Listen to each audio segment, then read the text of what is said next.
Guys, हमारा आज का टॉपिक है need for value oriented education.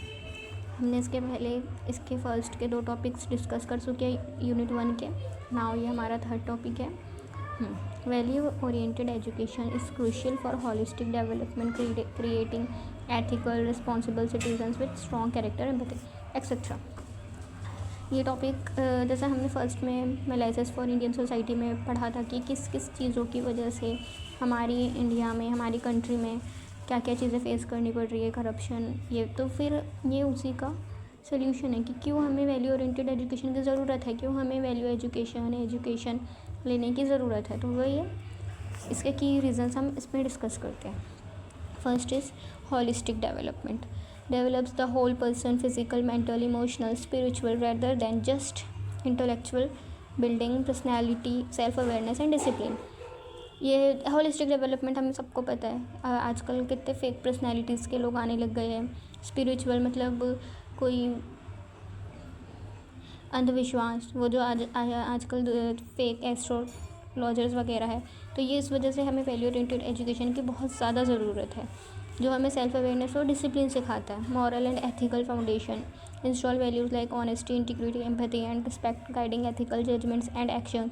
ये मॉरल और एथिकल फाउंडेशन हमें सिखाता है कि कैसे लोगों की रिस्पेक्ट करना है, कैसे एथिकल हमें ये सिखाता है कि हमें क्या सही है, क्या गलत है, किस बेसिस पर हमें डिसीजंस लेने चाहिए। ये सब हमें वैल्यू ओरिएंटेड एजुकेशन में सीखने मिलेगा। Responsible citizens cultivates duty, social responsibility and patriotism, preparing students to be active, few abiding and services minded members of society। Responsible citizens बनना है, हमारी ड्यूटी क्या है हमारे सोसाइटी के तरफ। Preparing students to be active, law abiding and service minded members of society. हमें law कैसे फॉलो करना है, ये हमें वैल्यू ओरिएंटेड एजुकेशन में सीखने के लिए मिलेगा। Now social harmony promotes tolerance, हमें कैसे रिस्पेक्ट कर डाइवर्सिटी के लिए रिस्पेक्ट करनी है, हमें कैसे डिस्क्रिमिनेशन को दूर करना है, हमें जो हमारे आसपास डोमेस्टिक वायलेंस चलता है उसको कैसे दूर करना है।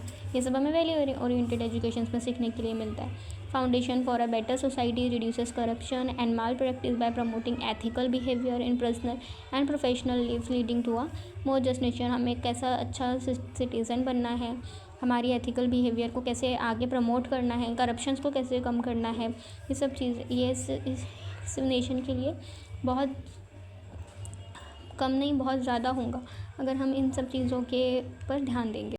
Role of teachers. Teachers are crucial in value education, acting as role models, guides, and facilitators who instill ethics, character, and social responsibility by demonstrating honesty, respect, and compassion, integrity values into lessons, and leading discussions and organizing activities that promote empathy, teamwork, and culture understanding, shaping students into well-rounded ethical individuals। Guys, हम सबको पता है teachers का हमारी life में बहुत ज़्यादा role होता है। तो हम इसके की रोल्स ऑफ टीचर्स में डिस्कस करते हैं। Role models by practising honesty, kindness, responsibility and respect, teachers demonstrate the values that students are likely to mirror, making their actions more impactful than words। Role models as a student, as a citizen, हम सबका एक role model होता है। जो भी मतलब आगे जाके कुछ बनना, हर किसी का कोई ना कोई रोल मॉडल होता है, भले वो टीचर्स हो, हीरो हो, हीरोइन हो, कोई ना कोई जब बचपन से अपना एक मॉडल बना लेता है कि हमको बड़े होके ऐसे बनना है। तो बहुत से स्टूडेंट्स होते हैं, मतलब टीचर्स को हम एज अ रोल मॉडल भी देखते हैं। मेरे साथ भी ऐसा हुआ है, मैंने कई बार मतलब टीचर्स को बोला है कि हाँ मैं इन टीचर्स के जैसे बनूँगी, मैं इनके जैसे। हम क्यों उनके जैसे बनना चाहते हैं? उनकी रिस्पॉन्सिबिलिटी देख के, वो ऑनेस्ट कितने होते हैं, वो बड़ों की छोटों की कैसे रिस्पेक्ट करते हैं, वो सब देख के हम उनको अपना रोल मॉडल समझने लगते हैं। सो टीचर्स को हम एज अ रोल मॉडल भी देखते हैं। Second, facilitators and guides, they create environments for reflection, help students understand more dilemmas and guide them in developing ethical frameworks. हमें गाइड करते हैं, वो हमें कैसे प्रॉब्लम से कैसे हम उसको फेस करें, हमें हर चीज़ों के लिए गाइड करते हैं। हमारा एग्ज़ाम्स है, हम तो हर चीज़ के लिए हमें टीचर्स ही गाइड करते हैं। एज अ स्टूडेंट, और guide them in developing ethical. हम इतने बार जब से एथिकल सुन रहे हैं, व्हाट इज़ एथिकल? एथिकल क्या होता है? एथिक्स मतलब हम समझते हैं कि हमें किस तरीके से उस प्रॉब्लम को फेस करना है, किस तरीके से सही और गलत को सामने रखते हुए उस चीज़ को फेस करना है, ये होता है एथिक्स। एथिक्स हमें सिर्फ बोल देता है। एथिक्स दो तरीके के, क्योंकि एथिक्स होता है, दूसरा अप्लाइड एथिक्स होता है। एथिक्स वो होता है जो हमें बता देता है कि हमें ये करना है, ये हमारे लिए सही है, ये हमारे लिए गलत है। लेकिन अप्लाइड एथिक्स क्या होता है? जो हम हमारी लाइफ में अप्लाई करते हैं, जो हम लोगों के लिए अप्लाई करते हैं। क्या सही होता है, क्या गलत होता है, जब हम इस चीज़ों में फ़र्क जानना स्टार्ट कर देते हैं ना, उसी को हम बोलते हैं ethics, applied ethics. Now third point is curriculum integrators. They weave values into subjects through stories, discussions, and examples, and integrate them into co-curricular activities like sports, drama, and culture events to teach cooperation, empathy, and patience.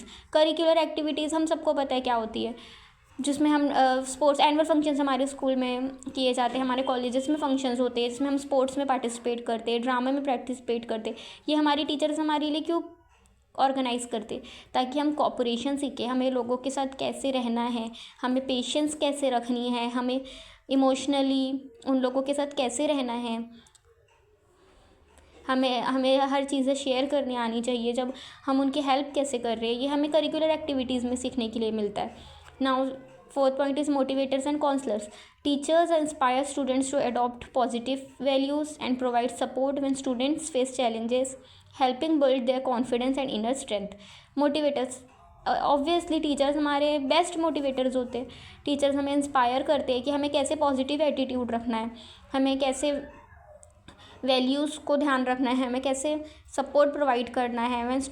और जब हम अपनी life में challenges face करते हैं, हर किसी की life में चैलेंजेस होते हैं, हर कोई चैलेंजेस फेस करता है, तो हमारे टीचर्स ही हमें वो टाइम मोटिवेट करते हैं, वो बेस्ट काउंसलर्स होते हैं. Helping build their confidence and inner strength, वो हमारे कॉन्फिडेंस गेन करने में मदद करते हैं. हमारी इनर स्ट्रेंथ को हमें कैसे बढ़ाना है, हमें कैसे हर चीज़ में पॉजिटिव रहना है, हमें हर वे में कैसे पॉजिटिव रहना है, वो हमें टीचर्स ही सिखाते हैं. Now next point is nation builders.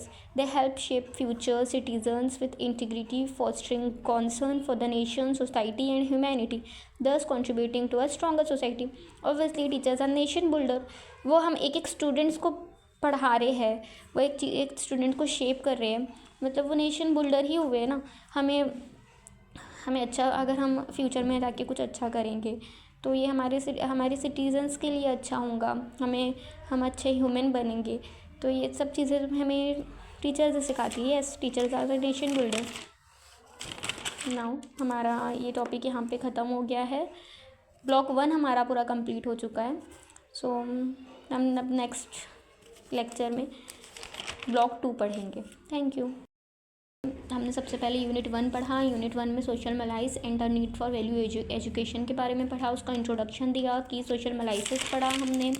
फिर हमने ये सारे पॉइंट्स को डिस्कस किया. उसके बाद हमने relation between education and value education पढ़ा. हमने ये दोनों टर्म्स को ब्रॉडली डिस्कस किया, एजुकेशन एंड वैल्यू एजुकेशंस में. उसके बाद हमने पढ़ा need for value oriented education, उसका हमने इंट्रोडक्शन देखा. फिर हमने उसके रीजंस देखा कि क्यों हमें वैल्यू ओरिएंटेड एजुकेशंस की ज़रूरत है. हमने सारे पॉइंट्स को डिस्कस किया. देन लास्टली हमने रोल ऑफ़ टीचर्स पढ़ा. रोल ऑफ़ टीचर्स का इंट्रोडक्शन दिया कि रोल्स ऑफ़ टीचर्स पढ़ा, इसको भी हमने वाइडली डिस्कस किया. सो यहाँ पे हमारा ये पूरा यूनिट ख़त्म हो चुका है. आई होप आप लोग को समझ में आया हो. अगर आप लोगों को इसके नोट्स चाहिए तो प्लीज़ कमेंट्स में ज़रूर बताना. Thank you.